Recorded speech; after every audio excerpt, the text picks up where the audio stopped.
Salut à tous, j'espère que vous allez bien. Après un petit mois, quasiment un petit mois d'absence, je suis de retour. J'en ai profité pour faire un petit road trip avec des amis dans les Pyrénées. Ça s'est super bien passé. Voilà, je vous pourrez voir quelques petites images. Et j'ai rencontré deux problèmes techniques, donc je tenais à vous en faire part. Deux problèmes techniques donc sur ma KTM 1190 Adventure. Alors qu'est-ce qui s'est passé? Suite à un orage violent, aussi bien mouvement qu'en statique, comme vous pouvez voir sur la photo. J'ai le commodo de la moto qui a pris l'eau. Au départ, je savais pas que ça venait de là. Et en fait, j'ai le voyant moteur qui s'est allumé et je me suis retrouvé à chaque fois que je touchais au pad, parce qu'ils appellent ça comme ça chez KTM, le bouton du clignotant. À chaque fois que j'utilisais le bouton du clignotant, ça va vous faire marrer, mais c'est le klaxon qui s'activait. Donc c'était un petit peu grisant. Qu'est-ce que j'ai fait? Le lendemain, je me suis arrêté dans un petit commerce, j'ai acheté du W40, j'ai aspergé le bouton de W40, je l'ai enfilé à travers le bouton du Whirling, et voilà, et les choses se sont arrangées, ça a séché, et une fois que ça a séché, tout est rentré dans l'ordre. Écoutez, depuis, ça fait quand même un petit moment que j'utilise la moto. J'ai pu rencontrer de problèmes, voilà. Écoutez, à voir si je le remplace ou pas à l'avenir, je vous tiendrai au courant. Alors mon petit problème de louvoiement qui ressemble à un problème de guidonnage, vous avez des termes dans tous les sens. Voilà, donc écoutez, à quoi c'est dû? Alors première chose, j'avais commencé à rencontrer un petit souci de vibration sur le guidon. Au remplacement de mes pneus. Habituellement, j'ai toujours remplacé les pneus d'origine sur la moto, c'est les Conti Attack 2, qui vont très bien à la machine, aussi bien en partant sec que partant de pluie.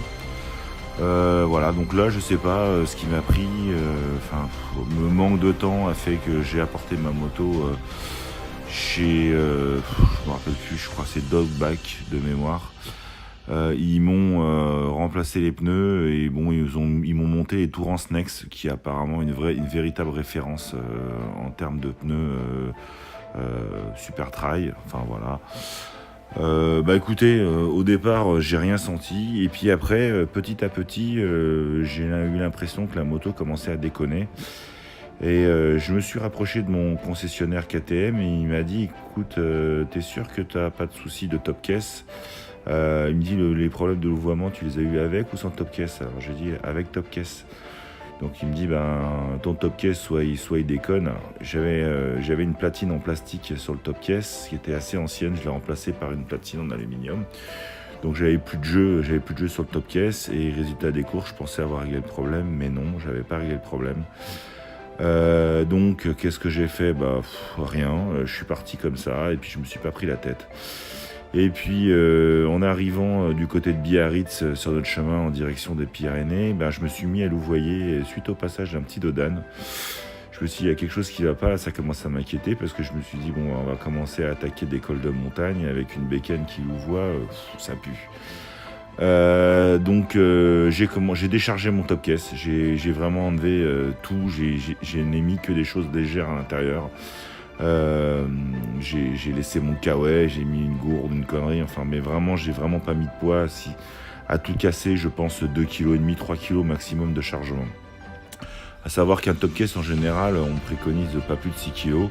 Et moi j'ai toujours eu tendance à charger à bloc et à remettre. J'ai un porte-paquet, comme vous avez pu voir sur la photo auparavant. J'ai un porte-paquet, j'ai toujours chargé la moto. Je suis parti en Écosse et jamais eu de problème de louvoiement ou quoi que ce soit sur cette machine. Donc du coup j'incrimine un petit peu. J'incrimine les pneus. Je pense que les pneus vont pas forcément bien à la machine. Il peut y avoir comme un petit rebondissement à chaque fois qu'on passe sur les structures du pneu, parce que on a des structures qui sont espacées d'une façon où on a l'impression que le pneu il est pas tout à fait égalisé, donc on a comme un rebond. Moi c'est le sentiment que ça m'avait donné, comme un rebond. Et puis au fur et à mesure des kilomètres, honnêtement, j'ai l'impression que quand le pneu a commencé à se roder, j'ai l'impression que ça allait de mieux en mieux. Donc voilà. Après j'ai fait quelques petites recherches sur internet. Et a priori, donc je suis pas tout seul à avoir eu ce problème-là, et deux, j'ai plusieurs commentaires de motards qui ont exactement le même sentiment que moi.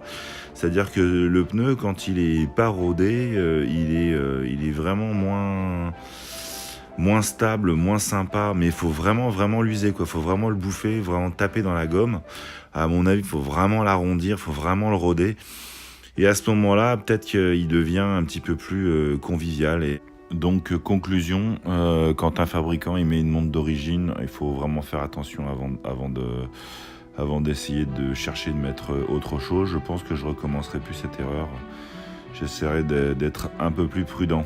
Voilà. À savoir qu'il y a une fiche chez KTM. Quand vous allez sur le site KTM, vous pouvez aller...